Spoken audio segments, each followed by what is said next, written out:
नमस्कार. रंगा येईओच्या आजच्या भागात मी प्रमोद पवार आपलं स्वागत करतोय. वेगवेगळ्या पद्धतीने कलावंत आपल्याला भेटतातच आहेत. त्यांच्या त्या कला, त्यांचे विचार ऐकून आपणही प्रभावित होतोय.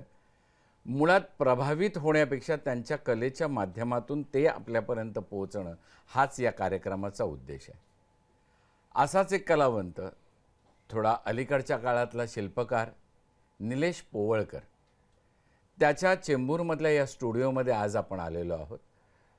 कसं आहे की काम करण्यासाठी उद्युक्त होणं, प्रेरित होणं ह्या सगळ्या गोष्टी असतातच, पण एका गावातून उठून येऊन या मुंबईमध्ये स्थिरस्थावर होणं, स्वतःचा स्टुडिओ करणं, इथपर्यंतची जी मजल असते ना, तो फार वेगळा भाग असतो. आणि तो भाग समजून घेण्यासाठी आपण आज निलेश पोवळकरच्या स्टुडिओमध्ये आलेलं आहे. तुमचं स्वागत निलेशजी. कसं आहे की तुमचं नाव आम्हाला कळणं, तुमचं काम आम्हाला दिसणं, याच्यातून तर आम्ही बघतच असतो. कारण मुंबईची वेस ओलांडताना तुम्ही एक मांडणी शिल्प केलेलं आहे महाराष्ट्राच्या नकाशाचं. तर तिथून आमची ओळख तुमच्याशी तिथे झालेली होती त्या नावाशी. नंतर मग त्याच्या पुढे असलेले शिवाजी महाराजांचं स्कल्पचर्सचं ते ह्या सगळ्या प्रकारातून निलेश पोवळकर कोण आहेत हे आम्ही शोध घेत आलो आणि रंगा येईओमध्ये तुम्हाला घेऊन आलेलो. धन्यवाद सर. कसं आहे निलेश की तुम्ही जे काम करायला सुरुवात केलं, आज तुमचा एवढा मोठा व्याप आहे, त्याच्यामध्ये तुम्ही वेगळ्या पद्धतीने काय काम करताय हे समजून घेण्यापूर्वी तुम्ही अलिबागवरून इथपर्यंत कसे आलात ते जरा समजून घ्यायचं. ॲक्च्युली अलिबाग हे माझं मूळ गाव. जन्म माझा मुंबईतलाच. बरं. चेंबूर वाडोली गाव, हां. या गावातच माझा जन्म झाला. अरे वा. आणि आजही देवदयानी मी आजही इकडेच आहे. आजोळ आहे माझं हे. अरे वा. चौथी पिढी माझी या क्षेत्रातली.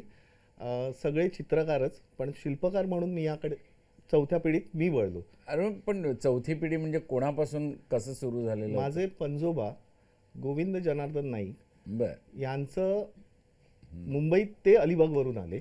हां, त्यात ते अलिबागवरून आले.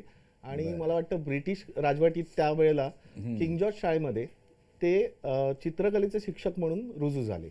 मग त्यावेळेला मातब्बर जे धुरंधर वगैरे हे सगळे होते, त्यावेळेला आजोबा माझे काम करत होते. पण ते चित्रकार होते की चित्रकारच होते? ते चित्रकारच होते. बरोबर. आणि त्यांनी किंग जॉर्ज शाळेमध्ये एक चित्रकार म्हणून आणि म्हणजे कला शिक्षक म्हणून त्यांनी बराच वर्ष त्यांनी आपली आयुष्याची तिथे त्या शाळेला दिली.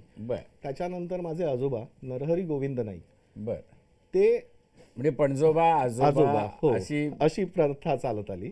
आणि आजोबा माझे नरहरी गोविंद नाईक हे पण स्वतः चित्रकार. या दोघांनी म्हणजे पणजोबा माझे जे मधून त्यांचं शिक्षण झालेलं.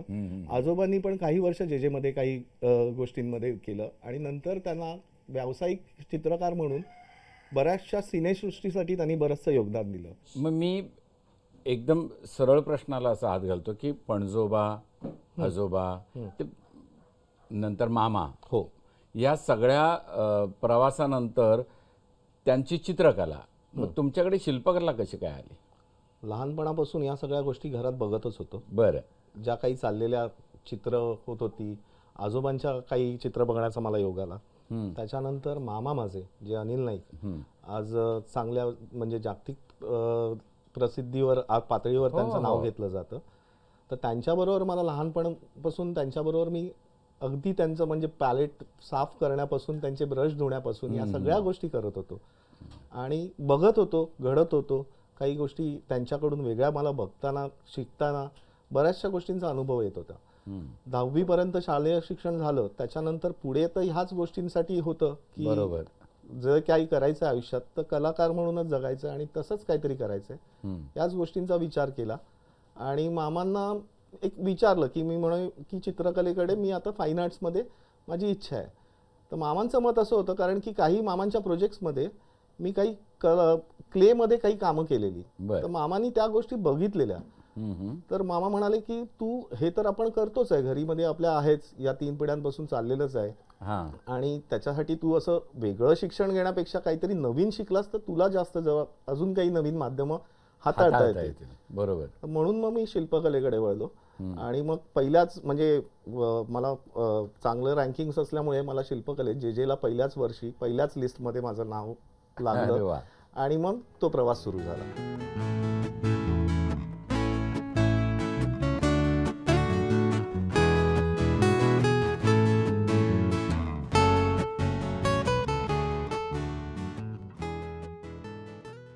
हा जो कारखाना आहे किंवा हा जो स्टुडिओ आहे त्याला निलेश पोवळकरने नाव दिलेलं आहे षडांग. हे षडांग काय आहे हे समजून घेण्याचा मी प्रयत्न करत होतो. तर षडांग म्हणजे हा कुठचा श्लोक आहे की ज्याच्यामध्ये हे तुम्हाला सापडलं? सौंदर्यशास्त्रामध्ये एक श्लोक आहे ज्याच्यामध्ये कलेची 6 अंग ही सांगितली गेलेली आहेत. रूपभेद प्रमाणानी भावलावण्य योजनम सादृश्यम वर्णिकाभंगम इति चित्र षडंगकम. हा श्लोक म्हणजे कलेची 6 अंग, ज्याच्यामध्ये तुम्ही कलेचे पोत, त्याचा रिदम, त्याचं टेक्स्चर्स, काही त्याचा बॅलन्सिंग आहे की नाही, हे सगळे 6 अंग जेव्हा पूर्ण होतात तेव्हा ती कला पूर्णत्वाला जाते. आणि तेव्हा ती पूर्ण कला तुम्ही लोकांपर्यंत दिसल्यावर त्यांना लोकांना जो एक वेगळाच, म्हणजे त्याला म्हणतात, म्हणजे ललित कलेची व्याख्याच आहे की कुठल्याही कलेपासून मिळणारा निस्वार्थ आनंद म्हणजे ती ललित कला होय. तर त्या प्रकारे तुम्हाला तुमच्या कलाकृतीतून तुम्हाला स्वतःला तर तो आनंद मिळतोच, पण तुमच्यापेक्षा समोरच्या माणसाला, म्हणजे जो श्रोता आहे, जो प्रेक्षक वर्ग आहे, त्यांना या गोष्टी बघणं आणि त्यांनी या गोष्टींचा अनुभव घेऊन त्याच्यातनं मिळालेला आस्वाद आणि आनंद, ही जेव्हा अनुभूती येते ना, तर तेव्हा ती कला पूर्ण होते. तर त्यामुळे हे षडांग हे नाव मला वाटलं की द्यावं, कारण की अभ्यासक्रमात मी कुठेतरी ते शिकलेलो आणि तो सारखा श्लोक माझ्या ना सतत माझ्या डोक्यात घोळत राहायचा अगदी शेवटच्या वर्षापर्यंत. आणि त्यामुळे तो आजही, म्हणजे असं अगदी कोणी विचारलं तर पटकन मला श्लोक सांगता येतो. तर तो काय पाठांतराचा भाग नाहीये, पण तो आतमध्ये म्हणजे अगदी मुरला आहे. तर त्या गोष्टींमुळे आपल्याला या गोष्टी समजतात.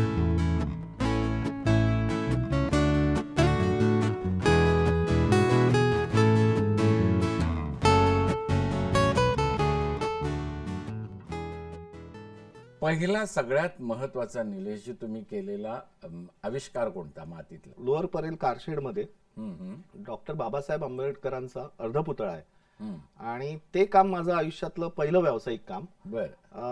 असं झालं की मी एका मित्राने मला सांगितलं, अरे असं असं एक कारशेड मध्ये आम्हाला पुतळा लावायचा आहे सेंट्रल रेल्वेसाठी, तर तू येशील का तिकडे? आणि मला वाटतं ही गोष्ट असेल, मी कॉलेजमधून नुकताच पास आउट, म्हणजे 99 सालची गोष्ट असेल मी. तर त्यावेळेला मी नुकताच नाही, शेवटच्या वर्षाला होतो, 98-99 ची गोष्ट असेल.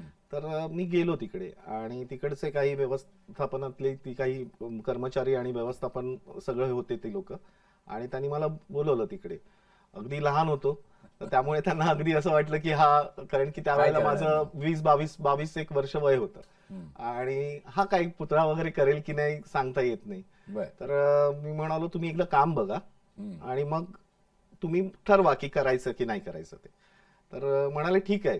त्यातले जे एक जाधव साहेब म्हणून होते, त्यांना थोडासा कॉन्फिडन्स वाटला माझ्यावरती. तर त्यांनी मला सांगितलं, अरे असं काय नाही, तू काम करतोस, तुझी कामं बघितली आहेत, तर हे काम तू कर. आणि आयुष्यात पहिल्यांदा तेव्हा 10,000 मला कोणीतरी असे काढून दिले, आणि 22व्या वर्षी 10,000 म्हणजे एक चांगलं मानधन होतं ते. म्हणजे ते ऍडव्हान्स मध्ये त्यांनी मला एक आगाऊ रक्कम म्हणून ती दिली, आणि ते माझं पहिलं काम. त्या कामानंतर मग तुमच्याकडे कामं येत गेली?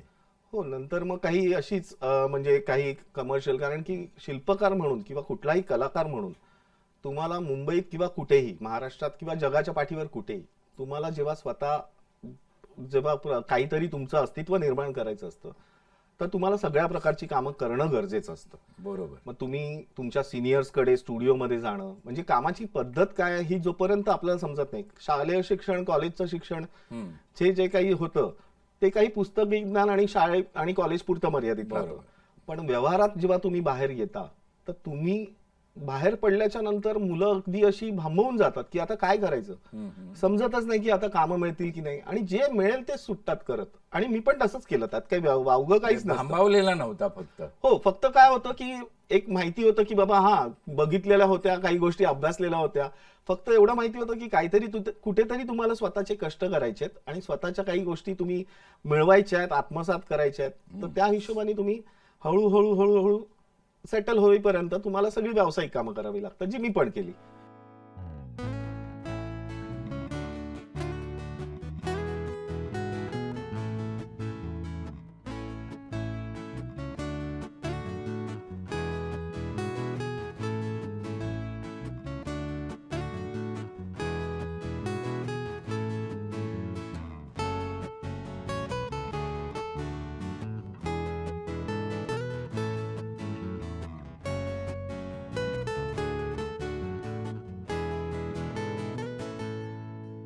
दोन हजार 8-10 पर्यंत माझी सगळी अशीच व्यावसायिक कामं चालायची. म्हणजे काही इंटिरियरच्या साईट, मग त्याच्यावर लागणारी murals, paintings, wall paintings, wall murals, ह्याच प्रकारची कामं चालू होती. शिल्पकार म्हणून नाव एक स्वतःचा ठसा उमटवायचा किंवा ती संधी कुठेतरी तुम्हाला लागते. 2010च्या म्हणजे शेवटी मला एका मित्राने फोन केला आणि सांगितलं काही UTV स्टार चॅनल जे होतं, हो. तर त्या चॅनलसाठी तुला एक काम आहे, तर तू येशील का? तर मी गेलो त्या कामासाठी. तर ते काम बघितलं तर त्या कामाचा व्याप आणि व्यासंग एवढा मोठा होता की जवळजवळ सगळे जे सिनेसृष्टीतले जे दिग्गज कलावंत, आजचे जे ऍक्टर आणि ऍक्ट्रेसेस आहेत, त्यांचे सगळ्यांचे हाताचे ठसे घ्यायचे होते. बरं. आणि त्याचबरोबर त्यांचे काही पुतळे, म्हणजे राज कपूरजी, देवानंदजी, राजेश खन्नाजी यांचे, यशजी यांचे सगळ्यांचे पुतळे लागणार होते. तर त्यांनी मला बोलवलं. बाकीचे पण व्यावसायिक शिल्पकार जे आहेत आज मुंबईतले, महाराष्ट्रातले, तर त्यांच्याकडून पण त्यांनी सगळ्यांकडून कोटेशन्स आणि या सगळ्या गोष्टी मागवलेल्या. फक्त त्यांचा मुद्दा होता की एका महिन्यात एक मेटल स्टॅच्यू झाला पाहिजे. आणि पहिलाच करायचा होता राज कपूर. आता चेंबूरचा जन्म, RK स्टुडिओ अगदी बाजूला, आजोबांनी त्यांच्या बरोबर काम केलेलं, म्हणजे तर त्यानंतर मला वाटलं की हे काहीतरी वेगळं गोष्ट आहे आणि ही केली पाहिजे आपण. मला असं वाटतं की आपल्याला करावी. सोपं नव्हतं, कारण की कुठल्याही व्यक्तीला तुम्ही मातीत उतरवताना तुम्ही सांगू नाही शकत की किती वेळ जाईल. आणि टाइम बॉन्डिंग असं होतं की एक महिना म्हणजे 30 दिवसामध्ये तुम्हाला तो अख्खा, म्हणजे एक पुतळा करायला सुरुवातीपासून शेवटपर्यंत कमीत कमी 22 प्रोसिजर मधून आपल्याला जावं लागतं. 22 प्रोसिजर म्हणजे षडांगाच्या सगळ्या कृतींना उतरवून तुम्हाला 22 ह्या सगळ्या प्रक्रिया कराव्या लागतात, वेगवेगळ्या स्टेप्स असतात. तर त्याच्यातनं तो पुतळा पूर्णत्वाला जातो. म्हणजे मेटल पर्यंत. हो, मेटल पर्यंतचा ब्रॉन्झ पुतळा, जो उत्काम आणि बाकीचं फिनिशिंग काम, नंतर त्याचं ऑक्सिडायझेशन, अशा सगळ्या जे टप्पे आहेत ते 22 टप्प्यामध्ये आपण ही कामं करतो. आणि ते मला 30 दिवसात करायचं एक त्यांनी सांगितलं. बऱ्याचशा तो चॅलेंज होता सर, खरंच चॅलेंज होता. आणि बरेचसे शिल्पकार अगदी त्यांनी सांगितलं की हे शक्यच नाहीये आणि कोण करू पण शकणार नाही, कारण की खरं आहे, म्हणजे मी पण असं उगाच नाही, पण त्यावेळेला असं मला वाटलं की खरंच हे झेपेल की नाही. पण काहीतरी वेगळं केल्याशिवाय लोक आपल्याला ओळखणारच नाहीत किंवा लोकांपर्यंत तुम्ही पोहोचणार नाहीत. आणि कुठेतरी ह्याच गोष्टींना रिस्क नाही म्हणू शकत, पण ह्याच गोष्टी तुम्हाला आयुष्यात कुठेतरी पुढे जाण्याची संधी देत असतात. आणि ती संधी मला सोडावीशी नाही. त्याच वर्षी माझं रोटरी क्लबसाठी GSE मधून पण सिलेक्शन झालेलं, जे व्हेनिसला जायचं होतं. आणि तिकडे जाऊन तिकडच्या शिल्पकारांबद्दल आणि तिकडची माहिती मिळणार होती. म्हणजे ग्रुप स्टडी एक्सचेंज म्हणून एक प्रोग्राम असतो, त्याच्यासाठी पण माझं ते चाललेलं. पण त्यावेळेला अशा 2 गोष्टींमध्ये मला असं वाटलं की रोम आणि व्हेनिस ह्या सगळ्या गोष्टी नंतर सुद्धा आपण फिरू शकतो, बरोबर, पण आपली ओळख कुठेतरी निर्माण करून घेणं हीच सगळ्यात महत्वाची गरज होती. तर म्हणालो ठीक आहे, करूया आपण. आणि मी ते ठरवलं की आपण करूया म्हणून. पण असं होतं की माझं त्यावेळेला पण वय कमी होतं आणि 32 वर्ष वय होतं माझं, 32-33 वर्ष होतं. आणि त्यावेळेला दिग्गजांनी ते काम नाकारलेलं होतं. त्यामुळे समोरच्या लोकांना पण असं वाटलं की हा खरंच करू शकेल किंवा नाही करू शकणार. तर त्यांनी एक कुठेतरी सेफ्टी म्हणून त्यांनी एक बॉन्ड रीतसर, म्हणजे त्या प्रत्येक कमर्शियल कंपनीज मध्ये आणि कॉर्पोरेट्स मध्ये या गोष्टी असतातच, पण माझ्यासाठी त्यावेळेला नवीन होत्या.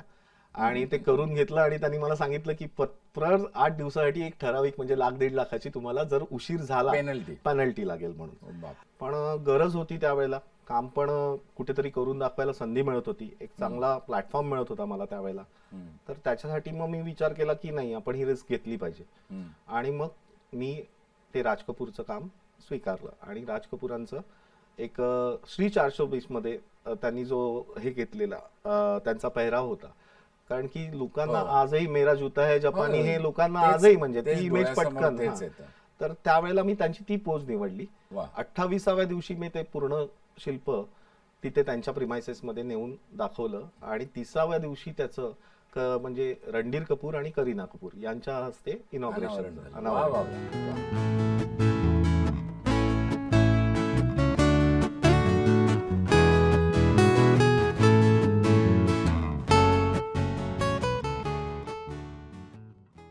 टुसार्ट्स म्हणून काहीतरी एक वेगळा तुम्ही प्रकार म्हणजे जो मेणाच्या याच्यामध्ये करतात आणि मग त्याच्या बाजूला जाऊन उभे राहतात, फोटो घेतात वगैरे असं.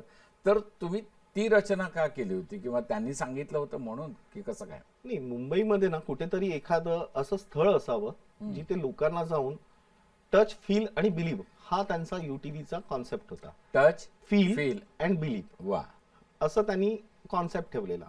त्याच्यामध्ये त्यांनी जवळजवळ 70 ते 75 लोकांचे हाताचे ठसे ते तिकडे जे लॉस एंजलिसला एक वॉक ऑफ द स्ट्रीट म्हणून केलेलं आहे, तसं ह्यांनी वॉक ऑफ द स्टार म्हणून इथे मुंबईमध्ये वॉक ऑफ द स्टार म्हणून असं त्यांनी ही संकल्पना होती. आणि त्याच्यामध्ये क्रमाक्रमाने एक एक पुतळे लागत गेले. म्हणजे राज कपूरजींचा पहिला लागला, त्याच्यानंतर दुसरा पुतळा देवानंदजींचा लागला, त्याच्यानंतर तिसरा पुतळा लागला तो शम्मीजींचा लागला, शम्मी कपूर. चौथा यशजींचा लागला, यश चोपडांचा. आणि 5वा पुतळा लागला तो राजेश खन्नाजींचा.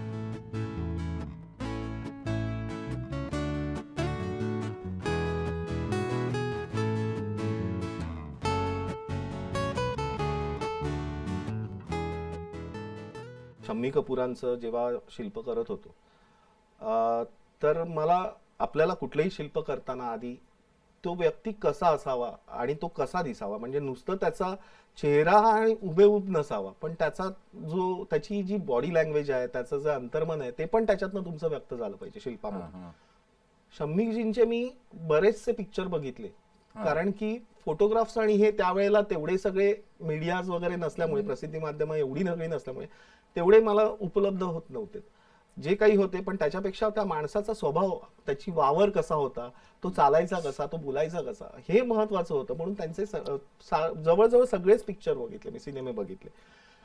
त्या पारायणच झाली अगदी. पण त्या पूर्ण एवढ्या सिनेमांमध्ये मला शम्मीजींचं एक नवल वाटतं, तो माणूस कुठेही बसून 5 मिनिटं असं खुर्चीत बसून एकही डायलॉग नाहीये. एवढे रेस्टलेस होते ते की कुठेही बसताना म्हणजे असं एवढी गडबड, धावपळ, उठणं पळणं, एवढी एनर्जी सतत असं. आणि कुठेच त्यांना कुठे फ्रीज करायचं मला कळत नव्हतं. म्हणून मग मला कळलं की आता बेंचेस होते तिथे, सेल्फी पॉइंट होता की बेंचच्या बाजूला तिकडे तुमची त्यांची संकल्पना अशी होती की त्या पुतळ्यांच्या बाजूला, त्या शिल्पांच्या बाजूला बसून तुम्ही सेल्फी घेऊ शकला पाहिजे. टच, फील अँड बिलीव्ह हा त्यांचा कॉन्सेप्टच होता. तर आता शम्मीजींना मला त्या बेंचवर बसवणं ना अवघड वाटत होतं. तर एक त्यांचा ना मी असा जस्ट उठतोय बेंचवरून, अशातलाच ती पोज आहे त्यांची, जो त्यांचा पुतळा केलाय तो जस्ट आता उठतील असंच वाटतंय. आणि मी तो केला आणि त्याचे फोटो अप्रुव्हलसाठी पाठवून दिले समोर, ज्यांच्यासाठी UTV मध्ये पाठवून दिली. तर त्यांनी मला 2 मिनिटं सांगितलं, अरे काय काम केलंयस म्हणे तू, हे काय चालणार नाही म्हणे, असं काम हे बरोबर नाही वाटत आहे. म्हणालो अरे काय झालं, मला तुम्ही सांगाल तर मला कळेल काय चुकलंय. नाही म्हणे आम्हाला हे पसंतच नाही येत आहे, मग खूप असं सगळं टेन्शन आलंय आणि इथे बरेच जण बसलेत, आपल्याला पुतळ्याचं इनॉग्रेशन करायचंय, अनावरण आहे त्याचं, आणि तुझं आता माती कामात. मी म्हणालो सर मला नक्की सांगा तुम्ही त्याच्यात काय चुकलंय किंवा तुम्हाला काय खटकतंय. तर त्यांनी सांगितलं की नाही खूपच छान झालंय म्हणे. आधी घाबरवलं आणि नाही म्हणे खूप छान झालंय, अगदी असं वाटतंय की ते उठतील आता, आणि ते तू बरोबर पकडलंस. ती एक चांगली पावती होती. आणि कलाकाराला म्हणतो ना की आपण तुमचं कामाचं अप्रिसिएशन, तेच सगळ्यात महत्वाची गोष्ट असते. खरंय. तर कलाकाराला हवं असतं ते कौतुक, त्याने केलेल्या कामाचं कौतुक फार महत्वाचं असतं. हे कौतुक पुन्हा एकदा ऐकायला येणार आहोत आपण. थोडासा ब्रेक घेऊया. पाहत राहा रंगाई येऊ. पुन्हा एकदा रंगाई येऊ मध्ये स्वागत. आपण गप्पा मारतोय शिल्पकार षडांगाचे करते निलेश पोवळेकर यांच्याशी. निलेशशी गप्पा मारत असताना तुमच्या लक्षात आलं असेल मगापासून की वेगवेगळ्या म्हणजे बॉलिवूडचे सगळे स्टार्स हे यांच्या स्टुडिओमध्ये वावरून गेलेले आहेत, आजही वावरत आहेत. त्यातल्याच पुढच्या एका शिल्पाकडे आपण वळणार आहोत, कारण त्यांची सगळी शिल्प बघितल्यानंतर लक्षात यायला लागलं की त्याच्यामध्ये काहीतरी वेगळेपणा त्यांनी आणलेला आहे. जो त्यांचा श्लोक ज्याच्यावरून त्यांनी स्टुडिओचं नाव ठेवलं षडांग, तसं त्या व्यक्तिमत्वामध्ये उतरलेलं आहे. मला यशजींचा तो जो पुतळा आहे तो बघताना पुन्हा एकदा वेगळं असं काहीतरी जाणवत होतं. तुम्ही ज्या वेळेला काही फोटो अगोदर बघितले पूर्ण पुतळा बघायच्या अगोदर, तर हे काय नेमकं कशासाठी असं उभे राहिलेत ते वगैरे मला कळत नव्हतं. त्याची जरा थोडीशी पार्श्वभूमी सांगा. त्यांचं पुतळा करायचा मग ठरलं आणि त्यासाठी काय म्हणजे पोज कुठली, प्रत्येक गोष्टीत मला पोज हा प्रकार त्यांनी सांगितलेलं की तुम्हीच ठरवा. हा, त्यांनी ते त्या बाबतीत ते बंधन हो ते बंधन नव्हतं. त्यांनी मला सांगितलेलं की तुम्ही स्केच करून दाखवा आम्हाला, तर त्याची आधी पूर्वकल्पना कशी असावी ह्याचं एक स्केच, पेन्सिल स्केच आम्ही त्यांना करून दाखवायचो. तर मला आता यशजींबद्दल, ते परफॉर्मर तर नव्हते, स्वतः परफॉर्म नाही, पण त्यांच्या ते कॅमेऱ्याच्या मागे उभे राहून नेहमी काम करत होते. बरोबर. त्यांनी कधी कॅमेरा फ्रंट येऊन कामं नाही केली. त्यांनी कॅमेऱ्याच्या पाठी उभं राहून त्यांनी फक्त जगाला दाखवलं. तर तो कॅमेरा त्यांचा आयुष्यातला एक अविभाज्य घटक होता. त्याच्याशिवाय त्यांचं म्हणजे व्यक्तिमत्व दाखवणं मला पण असं पटत नव्हतं. पण त्यांच्या पोजेस कशा असाव्यात, नुसतं कॅमेरा ऍक्शन आणि तसं मूड मध्ये नसाव्यात. पण यशजींचं नाव मी बघायचो की त्यांचे एक दोन मी मूवीज बघितलेले, त्यांचे जे हे असतात काय म्हणतात त्याला आपण, सिनेमा जेव्हा बनत असतो तेव्हा काही शूट केलेलं जातात काही गोष्टी, तर तेव्हा मी बघितलेलं. तर त्यांची उभी राहण्याची कॅमेराबद्दलचं आणि ते त्यांची जी केमिस्ट्री होती कॅमेराबद्दलची, म्हणजे त्यांचा तो एक अविभाज्य मी म्हणालो तसाच घटक होता. तर ते मला वाटलं की तसंच काहीतरी असावं आणि म्हणून मी तो यशजींचा तसा कॅमेऱ्यावर हात ठेवलेला. म्हणजे नुसतं शूट नाही करत आहेत, पण कॅमेरा समोर उभं राहून समोर काय करायचं ना हा विचार पण चालू आहे त्यांचा. आणि तो कॅमेरा म्हणजे जो शूट करणार आहे कॅमेरा, हो, तर त्यालाच मुख्य त्यांनी आयुष्यामधलं स्थान दिलं होतं. आणि मॅन बिहाइंड कॅमेरा, हो, हे त्यांचं जे चित्र होतं ते शिल्प बघितल्यानंतर पूर्णपणे शिल्पानी मला एक जागतिक दर्जाची प्रसिद्धी मिळाली. अरे वा. हा, मी जेव्हा ते शिल्प केलं आणि त्याचा यशराज फिल्म स्टुडिओ मध्येच त्याचं अनावरण होतं आणि बरेच दिग्गज येणार होते. एक दिवस आधी आम्ही ते शिल्प यशराज स्टुडिओ मध्ये घेऊन गेलो.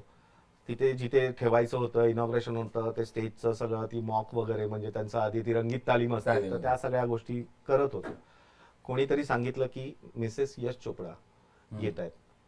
तर सगळे शांत झाले. आम्ही तो पुतळा असा रॅप केलेला होता आणि त्या स्वतः आल्या आणि सगळं स्टुडिओ एकदम म्हणजे एवढी गजबज होती ती एकदम शांत झाली.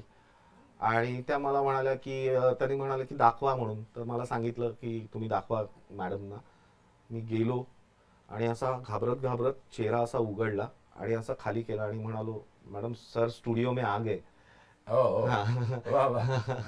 तर ना मला बोलताना माझ्या तोंडून निघून गेलं, पण त्यांच्या डोळ्यात पाणी आलं आणि सगळं तिथे 2 मिनिटं अजून सगळे म्हणे हा काय बोलला की काय, म्हणजे चुकीचं काय बोललो. आणि मला पण कसा प्रश्न पडला की नक्की काय झालंय, काही समजतच नव्हतं की आता एवढं 2 मिनिटात ह्या अशा पूर्ण पाणी आलं त्यांच्या डोळ्यात, म्हणून काहीतरी चुकलंय की काय. तर 2 मिनिटं त्या काही बोलल्या नाही आणि नंतर येऊन मला फक्त असं पाठीवर थपथपवलं आणि सांगितलं, नाही खरंच म्हणालात की खरंच सर स्टुडिओ मध्ये आहे. ज्या प्रकारे ते प्रगती करत आहेत आणि त्यांच्या मेहनतीवर जे आज त्यांनी चीज केलेलं आहे त्याच्यावर, त्यासाठी मला खूप खूप अभिमान वाटतो. माणूस म्हणून तर ते खूपच छान आहेत, पण एक कलाकार म्हणून ते जे कामासाठी जेव्हा उभे राहतात ते काम हातात घेऊनच त्याला कसा न्याय देता येईल हेच ते भान ठेवूनच ते पुढे जातात. त्यांची प्रगती अशीच व्हावी हीच माझी प्रार्थना.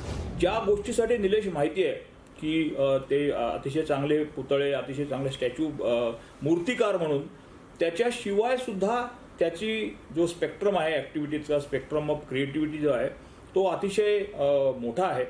आणि बाकी आपल्या सगळ्यांना माहिती आहे की कुठल्या सुंदर पद्धतीने आर के लक्ष्मणांचा कॉमन मॅन असेल किंवा वेगवेगळे सिने आर्टिस्ट असतील, त्यांना किती समर्थपणे, किती सुंदरपणे असं असं वाटतं की ते जिवंत असतानाच त्यांना तसंच सादर केलं, तसंच त्यांचं रूप झालेलं आहे. इतकं सजीव शिल्प बनवणं ही काही साधी गोष्ट नाही आणि आत्ता एवढ्या यंग एजमध्ये निलेशने हे सगळं केलेलं आहे. ही खूपच मोठी त्याच्यासाठी अचिव्हमेंट आहे. निलेश पोवाळकर हा एक हर हुन्नरी व्यक्तिमत्व आहे. एक चांगला कलाकार आहे, उमदा कलाकार आहे. त्याच्या कलाकृती अशा जिवंत अशा कलाकृती असतात. खूप वेगवेगळ्या प्रकारच्या कलाकृती त्यांनी निर्माण केलेल्या आहेत. माझ्या मते आजच्या त्याच्या वयोगटातले जेवढे कलाकार आहेत त्याच्यात एक खरंच उमदा असं हा कलाकार आहे आणि त्याच्या हातून अशा अनेक चांगल्या कलाकृती घडो जेणेकरून एक समाजाला दिशा मिळेल. तुम्ही ज्या वेळेला मातीमध्ये काम करायला लागला, तुम्ही ती पुतळे घडवायला लागलात, माती तुमच्याशी काही बोलते का? मला वेगळा प्रश्न हो, आहे. नाही, खरंच चांगला प्रश्न आहे. रंगच होते आधी आयुष्यात, रंगातच सगळ्या गोष्टी बघत होतो. बरोबर. नंतर माध्यम असं आलं की त्याला रंगच नाहीये, एकच रंग, हो. आणि त्या रंगातच तुम्हाला तुमचे केस दाखवायचे, तुमचा चेहरा दाखवायचा आहे, तुमचे डोळे दाखवायचे, तुमचे कपडे दाखवायचे. बरोबर. चित्रकारितेमध्ये कसं होतं की समोरचे रंग तुम्हाला फक्त उचलायचे असतात बरोबर. आणि इथे तुम्हाला फक्त एका रंगामध्ये ते तुम्हाला अख्खं व्यक्तिमत्व म्हणजे त्याच्या कपड्यासकट आणि म्हणजे त्यांच्या केसांपासून, त्यांच्या ठेवणीपासून, अगदी सगळ्या गोष्टींपासून हुबेहूब तंतोतंत तसं बनवणं हे थोडंसं कठीण काम म्हणायला लागेल माझ्या दृष्टीने, कारण की मी दोन्ही गोष्टींमध्ये बरंच काम केलेलं आहे. तर मातीमध्ये जेव्हा मी अनुभव घेत होतो ना, तर आधी सुरुवातीला मला माती समजतच नव्हती की काय प्रकार आहे. पण नंतर तुम्ही जेव्हा काम करता, पूर्वी मला आधी असं वाटायचं आणि कोण कन्सिडर नव्हतं करत की बाबा अरे काय हा करतोय ना, कर कर कर कर. पण मलाच माझं मन खात राहायचं की आपण काय करतोय आपल्याला कळत नाहीये, माती कशी, मातीचं माध्यम काय आहे आपल्याला ते समजलं पाहिजे. कारण की मूळ सुरुवात म्हणजे शिल्पकलेमध्ये काष्ट म्हणजे लाकूड, धातू म्हणजे मेटल आणि दगड म्हणजे स्टोन आपला हा, आणि माती, या 4 गोष्टी आहेत. ही माध्यमं तुमची नैसर्गिक माध्यमं म्हणून वापरली जातात. मातीमध्ये काम करताना माती तुमच्याशी स्वभाव कळायला, म्हणजे ती माती कशी पाहिजे, प्रत्येक पुतळ्याला ना एक वेगळा स्वभाव असतो आणि त्याची माती पण त्या हिशोबाने तुमची पाहिजे, हो तशी पाहिजे.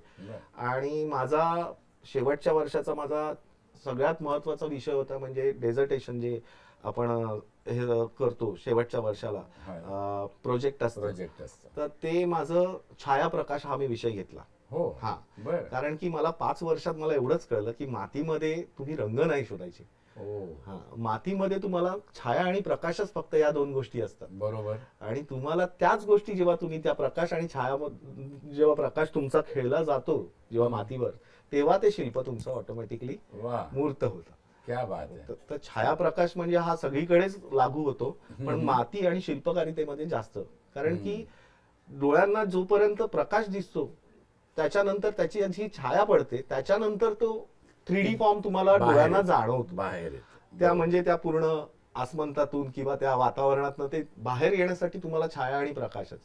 मग मला असं कळलं ना की तुम्ही मातीला नाही आकार देताय, तुम्ही प्रकाशाला आकार देताय. क्या बात आहे. वा वा वा वा, उत्तम वाक्य आहे तुमचं. तुम्ही प्रकाशाला आकार, हो प्रकाशाला आकार देत असतो आणि त्याच्यातनं होणारे मग ते सगळे बदल आणि मग ऑटोमॅटिकली तुम्हाला त्या सगळ्या गोष्टी दिसाव्या लागतात. माती हा माध्यम माझ्यासाठी तरी एक प्रकाश, म्हणजे मातीतनं जो निर्माण होणारा प्रकाश आणि छाया, या गोष्टींसाठी मी माती हे जास्त मला अनुरूप वाटलं.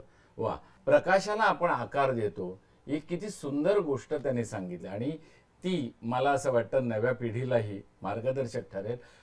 कुठेही जाऊ नका, अजून वेळ आहे, कारण अशाच काही सुभाषित वजा वाक्य आपल्याला निलेशच्या अनुभवातून ऐकायला मिळणार आहेत.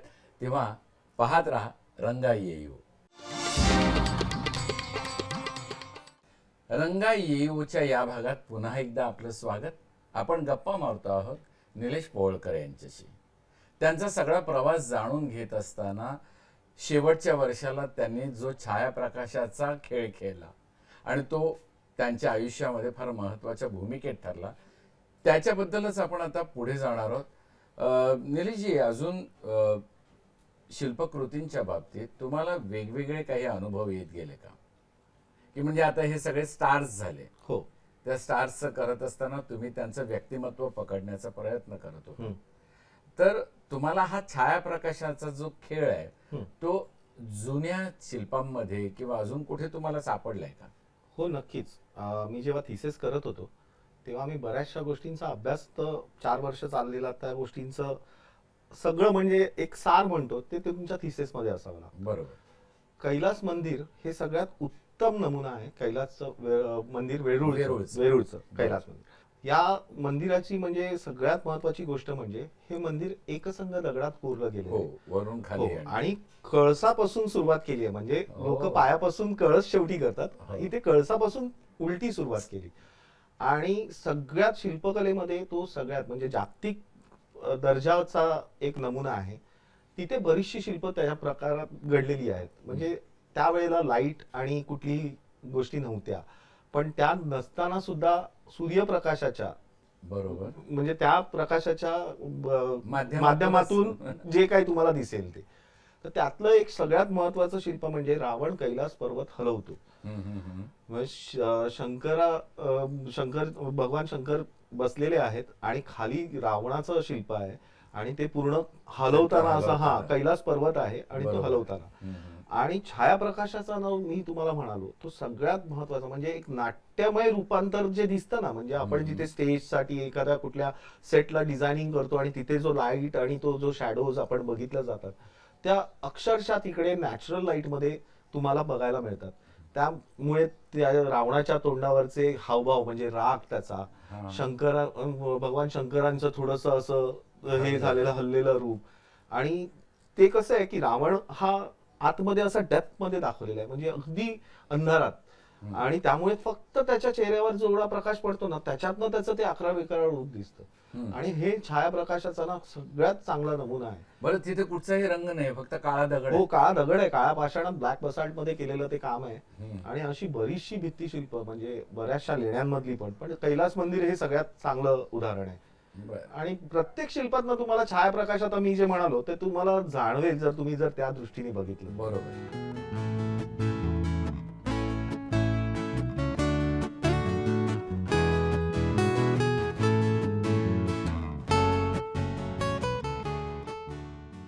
तुमच्या एखाद्या शिल्पामध्ये असं तुम्हाला काही प्रयोग करता आलेले आहेत? माझी काही म्हणजे स्वतःची काही कामं म्हणजे शिल्पकार म्हणून काम करताना तुम्ही व्यावसायिक कामं तर तुमची चालू असतात आणि अर्थार्जनासाठी तुम्हाला ते करणं भाग असतं. कारण की तुम्हाला पण तुमच्या काही जबाबदाऱ्या आहेत, तर त्यासाठी तुम्हाला काम करणं आणि कुठल्याही कलाकाराला ते करावं लागतंच, इच्छा असो किंवा नसो.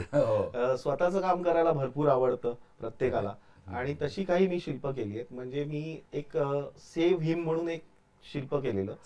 सेव्ह हिम म्हणजे वाचवा त्याला, असं त्याचं मराठी हे होतं. त्याच्यामध्ये मी अँटी अबॉर्शन म्हणजे गर्भपाताच्या विरुद्ध, म्हणजे गर्भपात नको व्हावा, ह्या नसाव्यात गोष्टी, यासाठी ते शिल्प केलेलं. कॉलेज नंतर पासआउट झाल्यावर मग ते शिल्प मी केलेलं जे आज इंडियन ऑइलच्या कलेक्शन मध्ये आहे. हो, आणि मेटल स्कल्पचर आहे ते. त्याच्यामध्ये मी फक्त शेड अँड लाईट म्हणजे हा प्रकार म्हणजे छायाप्रकाशाचा असा उपयोग केलेला की 2 हाताचे माध्यम होते, म्हणजे असे हात होते, एक पुरुषाचा हात आणि एका स्त्रीचा हात, आणि त्याच्यामध्ये भ्रूण होतं. लहान म्हणजे जे पोटात बाळ असतं ते भ्रूण, म्हणजे प्रसूती होण्याच्या आधीची जी अवस्था असते त्यातलं नाळ जोडलेली. आणि त्याचं थोडस मला ते थोडस म्हणालो की छायाप्रकाश हा भाग आहे ना त्याच्यामध्ये मी जरा जास्त वेगळ्या प्रकारे हाताळता आला. मला सगळ्यात महत्वाचं म्हणजे तो एक विषयच असा होता की मला ते सांगायचं होतं लोकांना की तुम्ही दोघंही कारणीभूत असतात कुठलाही जीव जन्माला घालण्यासाठी पण, आणि तो संपवण्यासाठी पण तुम्ही कारणीभूत होऊ नका. कारण की त्या गोष्टी जेवढं निसर्गाने ज्या गोष्टी दिलेल्या आहेत त्या गोष्टी तुम्ही काही करता, आणि त्या एका लिमिट मध्ये आल्यावर करणं हे खूप चुकीचं होतं. आणि मी जेव्हा ऐकलं ह्या वाचल्या की नक्की कुठल्या प्रकारे केल्या जातात, आणि त्याचा एक डॉक्टरांनी व्यवसाय सुद्धा सुरू केलेला, तर त्यामुळे ना मी जेव्हा वाचलं ना ते अक्षरशः की मला त्याची कल्पना नव्हती, पण काय प्रोसिजर होते ती मी वाचली ना जेव्हा की गर्भपात हा नक्की काय असतो, तर त्यावेळेला मला जरा थोडंसं ना ते वाटलं की नाही, हे कुठेतरी आपल्या कामानिमित्ताने आणि कामाच्या स्वरूपातनं पण आपण लोकांना कुठेतरी दाखवू शकलो पाहिजे. आणि ते शिल्प मी त्यावेळेला केले.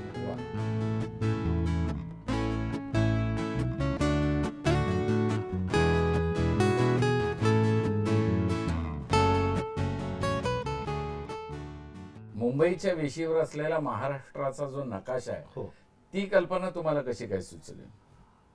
बरेच दिवस ना माझ्या डोक्यात कल्पना होती की काहीतरी असं इन्स्टॉलेशन असावं की त्याच्यात तुमचं शिल्पकार म्हणून असावंच, पण त्याच्यात तुमची बुद्धिमत्ता आणि तुमची इंजिनिअरिंग म्हणजे तुमचं तांत्रिक दृष्ट्या तुम्ही किती सक्षम आहात, असं कुठलं काम करायचं म्हटलं ना तर थोडंसं वेगळं काम आणि एक मजा येते अशा कामाला. निमित्त असं झालं की आरसीएफ नी ठरवलं की आरसीएफ राष्ट्रीय केमिकल अँड फर्टिलायझर असं ठरवलं की आपण तिथे शिवाजी महाराजांचा जो छत्रपती शिवाजी महाराजांचा पुतळा आहे तिथे सुशोभीकरण करायचं. तर तिकडे आमचे आमच्या इकडचे जे आमचे आजही मला ज्यांनी सगळ्यात जास्त आजही त्यांचा म्हणजे एक म्हणालो ना की एक बरद असतं म्हणण्यापेक्षा एक पाठीवर थाप असते, सुबोधजी आचार्य आणि तुकारामजी काते म्हणून आमचे आमदार आहेत तिकडचे. तर त्यांनी या लोकांनी ठरवलं की आपण तिथे काहीतरी केलं पाहिजे.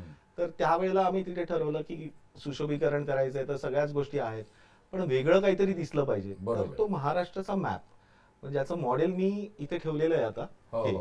हा, तर त्याच्यामध्ये जर बघितलं तर तुम्ही हे 40 पोल आहेत वेगवेगळे, 40 आणि त्याच्यात प्रत्येक पोल हा वेगवेगळ्या पोझिशनला लागलेला आहे.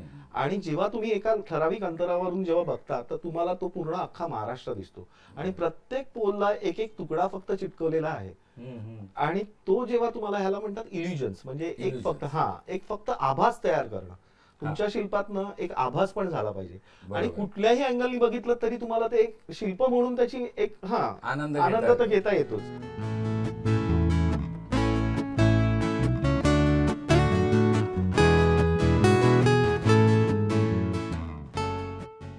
माणसाला संधी मिळते तर संधीचा योग्य फायदा घेणं हे फार महत्वाचं असतं आणि अशा अनेक संधी आपल्या निलेशला मिळालेल्या आहेत. त्याच्या बरोबरीने तुमचं जे आताचं काम आहे तर मग पेंटिंग वगैरे काही करायला लागलात का जे लहानपणी करत होतात? हो, मग ते पुन्हा एकदा सुरू केलेलं आजही सातत्याने. म्हणजे आता हे पण पेंटिंग माझं आधीच आहे, कॅनव्हास पोर्ट्रेट जे केलेलं आहे ते आमचे मुंबईचे महापौर शरद आचार्य बरोबर. आणि त्यांच्याबद्दल मला बोलावंसं वाटते कारण की त्यांनी आज म्हणजे मी घडण्यामागे आचार्य कुटुंबाचा एक, जसं माझा मामा अनिल नाईक मी जसं तुम्हाला सांगितलं तसं आचार्य कुटुंबांचा पण एक मोठा सहभाग आहे. आज मला स्टुडिओ म्हणजे त्यावेळेला 2000 साली मी नुकताच पास आउट झालोय आणि स्टुडिओसाठी जागा असणं मुंबईत एक तुम्हाला तुम्ही आलात परिसर बघितलात तर त्यांनी मला सांगितलं की मी त्यांच्याकडे जेव्हा गेलो म्हणजे अगदीच 3 पिढ्यांचे संबंध म्हणजे माझे आजोबा आणि त्यांच्याबरोबर. तर जेव्हा सुबोधजी आचार्य आहेत त्यांना सांगितलं की मी असं असं आहे माझं, तर त्यांनी मला सांगितलं अरे तू काम करतोस. आणि त्यावेळेला माझी ओळख पण नव्हती म्हणजे कोणीही मला ओळखत नव्हतं, नुकताच पास आउट. आणि त्यावेळेला त्यांनी मला सांगितलं नाही निलेश तू करतोयस तर कर.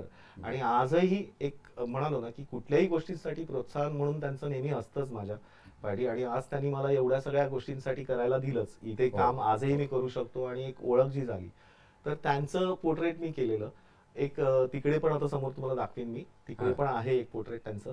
तर त्यांचं ती एक बरीचशी पेंटिंग्स केली. माझा मुलगा निलेश पवळकर हा खूप मोठा शिल्पकार आहे आणि आयुष्यात तो असाच मोठा राहू दे. आणि माझे बाबा नरहरी गोविंद नाईक यांचे आशीर्वाद त्याच्या पाठीशी आहेत. माझा भाऊ अनिल नाईक आर्टिस्ट याचा सपोर्ट आहे त्याला आणि खूप मोठ्या लोकांचा सपोर्ट आहे. सुबोध आचार्यजी यांचंही त्याला खूप मोठं मार्गदर्शन आहे आणि जे काही आहे ते या सगळ्यांमुळे तो आहे आणि कायम हा असाच पुढे जाऊ दे. पुन्हा एकदा रंगा येऊ मध्ये आपलं स्वागत. आपण गप्पा मारतो आहोत निलेश पवळकर यांच्याशी. त्यांचा सगळा प्रवास जाणून घेत असताना एका वेगळ्या टप्प्यावर आपण जातो की त्यांची वेगवेगळी कामं आपण पाहिलेली आहेत आता एवढ्या मुलाखतीच्या दरम्यान.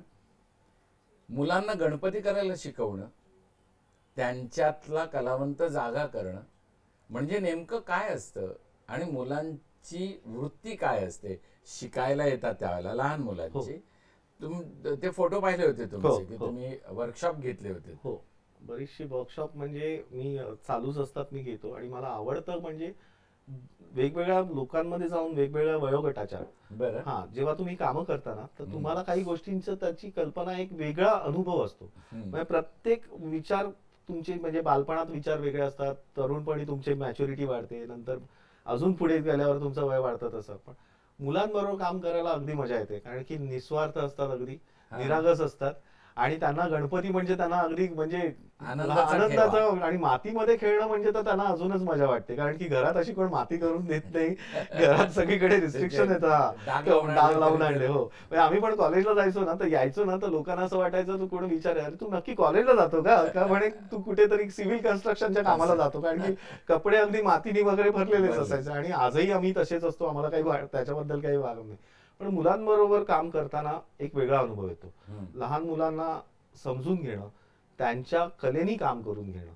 तुम्ही स्वतःचा त्यांच्यावर इम्प्रेशन टाकू नाही शकत. त्यांचा जो निरागसपणा आहे, त्यांची जी स्वतःचं आत्मीयतेने जे स्वतःचं जे त्यांचं ओरिजिनॅलिटी आहे, ती तुम्ही त्यांच्या कामातनं त्यांच्यातनं बाहेर काढता आली पाहिजे. म्हणजे त्यांचं स्वतःच एक वेगळं विश्वास. हो, विश्व असतं, आणि तुम्हाला त्यांच्याशी एकरूप होऊन त्या तुम्हाला लहान होऊन काम करता आलं पाहिजे. मला असं वाटतं, ज्या माणसांबरोबर की ज्या वयोगटाबरोबर असतो, आता मी मागे LNT साठी मी वुमन्स डेच्या दिवशी लार्सन अँड टुब्रो मध्ये फक्त महिलांसाठी जवळजवळ एक मला वाटतं एक 80 रजिस्ट्रेशन झालेली, आणि अजून लोकांना करायची होती, पण आमच्याकडे त्यावेळेला माती आणि कमी होती, म्हणून नाही करता आलं. एक चांगला वर्कशॉप घेतला. तिथे प्रत्येकीने अक्षरशः म्हणजे कोण म्हणजे अकाउंट्स डिपार्टमेंट मधून होते, सगळ्या हायर पोस्टच्या पासून सगळ्या जेवढ्या महिला आहेत तिकडे कार्यरत, त्यांच्याबरोबर काम करता आलं. मी CTS कॉलेज ऑफ आर्किटेक्चर म्हणजे इथे पण गेली 8 वर्ष शिकवतोय. तिथे आर्किटेक्चर म्हणजे शिल्पकार असून सुद्धा आर्किटेक्चरला शिकवायचा एक वेगळा आनंद. म्हणजे मी 8 वर्ष त्यांना वेगवेगळे विषय शिकवतोय, त्याच्यामध्ये टेक्निकल, शिल्पकला, पेपर मॅशे, ड्रॉइंग, कॅरिकेचर्स, अशा बऱ्याचशा सब्जेक्टवर माझे वर्कशॉप्स पण होत असतात, आणि मी शिकवतो. शिकवण्यापेक्षा मी शिकत असतो तिकडे. मला जायला आवडतं, कारण की वेळ नसतो, पूर्ण वेळ देऊ नाही शकत, पण थोडा वेळ मी आठवड्यातनं मला जसा जमतो तसा मी कॉलेजसाठी देतो. मुलांकडून नवीन नवीन गोष्टी आपल्याला काम करताना आपण पण शिकत असतो. त्यांची क्रिएटिव्हिटी, त्यांच्या काही गोष्टी, म्हणजे आपण शिकवण्यापेक्षा ना, मला वाटतं हे एक्सचेंज आहे, गिव्ह अँड टेक आहे. एक्झॅक्टली. की तुम्ही काहीतरी देत असता, आणि त्याच्या मोबदल्यात तुम्हाला पण ऑटोमॅटिकली काहीतरी मिळत असतं. बरोबर. आणि ते तुम्हाला कळलं पाहिजे की नक्की काय ही प्रोसिजर काय, तर तुम्हाला ना त्या गोष्टींमध्ये ना अजून आनंद येतो. म्हणजे कॉलेजमध्ये पण शिकवताना मला असं वाटतं की 3 तासाचं लेक्चर आम्हाला कमी पडतं, कारण की एवढे विषय असतात, मुलांचे एवढे प्रश्न असतात, आणि प्रत्येकाची वेगवेगळी म्हणजे विचारशक्ती, कल्पनाशक्ती प्रत्येकाचे वेगवेगळे, त्यांची प्रश्न, हो त्यांचे प्रश्न, आणि त्यांना तुम्हाला दिलेलं समाधानकारक त्यांचं उत्तर. आताची मुलं, आताची जनरेशन समाधान होत नाही. त्यांना पूर्ण जोपर्यंत अक्षरशः मुळापर्यंत जातात आताची मुलं, तर त्यांना पूर्ण ते बाल की खाल पूर्ण तसं ते त्या हिशोबाने ते अगदी शोधून काढतात, आणि आहेत. पण ते चांगलं आहे, एक चांगला अनुभव असतो. म्हणजे वर्कशॉप्स आणि ह्याच्यामध्ये पण बऱ्याचशा गोष्टी आपल्याला शिकता येतात, मला वाटतं, शिकवण्यापेक्षा. मी या रंगाईच्या या सगळ्या प्रवासामध्ये अनेक शिल्पकारांना, चित्रकारांना भेटलो. छत्रपती शिवाजी महाराज, साईबाबा, नंतर अक्कलकोटचे स्वामी समर्थ, हे एक सर्वसाधारण कॉमन विषय आहेत, किंवा त्याच्यावर तुम्हाला काही करावं लागतंच, असं काही हे आहे का विषय? म्हणजे तुम्ही म्हणालात ते योग्य आहे, तुम्ही म्हणताय ते, पण कसं असतं, लोकांना आता तुम्हाला काम जेव्हा करतो, एक व्यावसायिक शिल्पकार म्हणून काम करतो, तेव्हा लोकांची मागणी काय, हा पण तुम्हाला विचार करावा लागतो. मागणी तसं पुरवठा पण करावा लागतो. तर बरेचसे शिल्पकार म्हणजे, आणि सगळ्याच शिल्पकारांच्या स्टुडिओत तुम्हाला दिसतील त्या गोष्टी, आणि कर्मधर्म संयोगाने ना ह्या गोष्टी आपल्या महाराष्ट्रात जन्म घेतल्यामुळे ह्या गोष्टी आणि कुठेतरी असाव्यात, त्यामुळे त्या जगतायत, आणि तो जो वातावरण निर्मिती राहते. मला वाटतं हे कुठे प्रत्येक शिल्पकाराकडे एकतरी शिवाजी महाराजांचा वगैरे पुतळा होतोय ना, ते खूप माझ्यासाठी तरी अभिमानाची गोष्ट आहे, कारण की महाराजांनी तर भरपूर गोष्टी दिलेल्याच आहेत समाजाला, आणि त्यांच्याकडून शिकण्यासारखं भरपूर काही आहे. आणि मला वाटतं घराघरात ते असायला पाहिजे, त्याच्याबद्दल काही शंका नाही. आणि ती मला वाटतं महाराष्ट्राची देणगी आहे ती. म्हणजे आपण पण आता सर, मी बघतोय माझ्या लहानपणापासून, तुम्ही पण म्हणजे शिवाजी महाराजांचं तुमचे पण मी बरेचसे बघितले आहेत, भूमिका बघितलेल्या आहेत, आणि त्या गोष्टींमुळे कुठेतरी समाजात आज आपण अवेअर आहोत, आणि नवीन पिढीला त्या गोष्टी मिळतायत त्या, आणि त्यांनाही त्या आवडतायत. तोपर्यंत पोहोचवत राहिलं पाहिजे, आणि त्यांचा विचार त्या निमित्ताने पोहोचतो, आणि मग आपल्याला असं वाटतं की आपलं मूळ कुठे आहे ते शोधता येतं. तिथले आचार विचार आपल्यामध्ये रुजवून पुढे जात आहे. हो, मग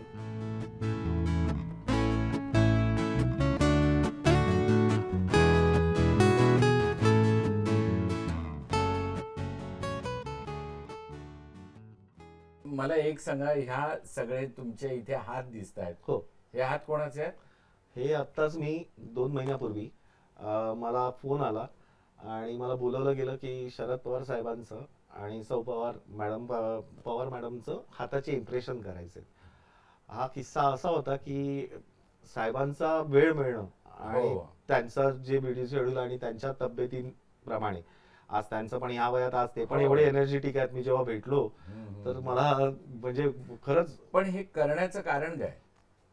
ही संकल्पना अशी आहे की फॉरेन मध्ये आपल्याकडे ही कल्पना आता कुठेतरी रुजते. बरं. फॉरेन कंट्रीज मध्ये बाहेरगावी ह्या सगळ्या गोष्टी म्हणजे अक्षरशः म्हणजे ही तुमची आठवण म्हणून जसे हा. आपण फोटो काढतो, हा हा. एखाद्या कुठल्याही माणसाचा फोटो काढून आपण ठेवतो आणि बरं. नंतर काही वर्षानंतर सुद्धा आपल्याला तो बघितल्यावर आपण तो माणूस कसा होता किंवा शिल्प करतो तर ते आपण त्यासाठी करतो. पण जेव्हा तुम्ही एखादा हाताचे कास्ट घेता तेव्हा तुम्हाला ते हात अक्षरशः जसे आहेत तसे जर तुम्ही बघितलं हो, त्याच्यात हो, हो. अक्षरशः तंतोतंत तोच हात तो प्रिझर्व होतो तुमचा हात. आणि कित्येक वर्षानंतर पिढ्यानंतर सुद्धा बघू शकतात की आमचे आजोबा किंवा आमचे कसे होते, कसे होते पूर्वज आणि कसे होते, त्यांच्या हातावरच्या रेषा त्यांच्या काय कशा होत्या. होत्या. तर ते एक चांगली गोष्ट आहे की आता ह्या लोकांना अवेअरनेस असते आणि त्यानिमित्ताने मग मला पवार साहेबांची संधी मिळाली हात करायची ओके. आणि मग मी तो आत्ताच आता ह्या गोष्टी केल्यात. हे कोणाचं आहे? हा माझा हात आहे आणि हा एका माझ्या मैत्रिणीचा. जेव्हा मी हे काम करत होतो तर बरेच लोक हे काम कमी करणारी लोक आहेत ही आणि बऱ्याच कमी लोक म्हणजे ह्याच्यामध्ये थोडस तुम्हाला रिसर्च आणि ह्या सगळ्या गोष्टी म्हणजे जसं म्हणालो की तुम्हाला प्रत्येक माध्यम समजून घ्यावं लागतं. मी बराच वर्ष म्हणजे जवळजवळ वर्षभर मी त्याच्यावर मेहनत घेतली. बेली मोल्ड पासून सगळे म्हणजे टॉर्सो हेडवर मोल्ड टाकणं किंवा हातावर, नुसते हातावर नाही चेहऱ्यावर मोल्ड टाकणं किंवा पूर्ण शरीरावर मोल्ड टाकणं आणि हे मटेरियल जरा वेगळं आहे. तर त्यामुळे लहान मुलांचे पण अगदी नवजात बालकं असतात त्यांचे पण म्हणजे एखादं बाळ लहानपणी त्या बाळाचे आपण म्हणतो ना की आपलं बाळ इवलेसे हात कसे होते आणि ते असावेत. नंतर ते मोठे झाल्यावर ते इवलेसे हात किती महत्वाचे असतील की तुझे हात एवढूशे होते आणि मग कसे होते. तर त्यासाठी पण ते मटेरियल खूप वेगळं मटेरियल आहे, थोडं सर्जिकल मटेरियल म्हणून तो प्रकार आहे. इडेबल आहे. म्हणजे एकदा तर मी प्रियांका चोपडांचं रामोजी फिल्म सिटीला त्यावेळेला मी जेव्हा ही कामं करत होतो तेव्हा रामोजी फिल्म सिटीला माझं मला सांगितलं की आणि फोन यायचा की उद्या किंवा परवा तुझं फ्लाईटचं तिकीट आहे आणि तुला तिकडे जायचंय. तर मी तिकडे त्यासाठी मग गेलो आणि झालं, जाताना गेलो आणि येताना मला ते इम्प्रेशन हातात घेऊन यावं लागतं. ते लगेज मध्ये किंवा बॅगेज मध्ये नाही, ते नाजूक असतं आणि मग त्याचे पुढचे जे सोपस्कार असतात ते प्रोसेस इकडे होतात. तर येताना मला अगदी काय होतं कनेक्टिंग फ्लाईट असल्यामुळे इमिग्रेशन होतं आणि तिथे मग सगळं सामान चेक करताना ती पावडर फॉर्म असतात तर त्यांनी ते सगळं उघडायला लावलं. मला सांगितलं हे काय आहे नक्की. म्हणालो बघा हे असं असं पावडर आहेत आणि या सगळ्या. त्यामुळे काय कशावरून तुम्ही काय प्रूव्ह करता. तर ती पावडर अशी आहे की त्याला पाणी लागलं तर ती रंग बदलते आणि परत थोड्या वेळानं परत पूर्ववत रंग त्याला येतो. तिने मला सांगितलं चाटून दाखव अक्षरशः. मला चाटायला लावलं, मी जिभेला लावलं तर लाल झालं आणि मग नंतर तिला समजलं कारण की तिकडचं इकडे होतो मी हैदराबाद एअरपोर्टला होतो त्यामुळे ते मला त्यांना ते थोडस जड गेलं समजवणं पण झालं, त्यांना समजलं. म्हणजे हे असे अनुभव पण येतात. म्हणजे इम्रान खाननी तर अक्षरशः खाऊन बघितलंय. माझ्या एका इंटरव्ह्यू मध्ये मी सांगितलं हो मी मँगो फ्लेवर म्हणून फ्लेवर असतात त्याला, त्याला कारण की स्मेल एवढा चांगला त्याचा सुगंध आला म्हणे अरे आंब्यासारखा आहे, म्हणजे चव कशी लागत असेल म्हणून हाताचे ठसे दिले आणि मग खाऊन बघितलं त्यातला एक पार्ट. हे पण अनुभव असतात आणि हे हाताच्या ठसामुळे ह्या गोष्टी तुमच्या प्रिझर्व राहतात. आजही तुम्हाला आठवण म्हणून तुम्हाला वर्षानुवर्ष ही आठवण राहील आणि त्याच्यासाठीच मला सुप्रियाताईंनी सांगितलं की हे काम करायसाठी सांगितलं. चांगलं आहे.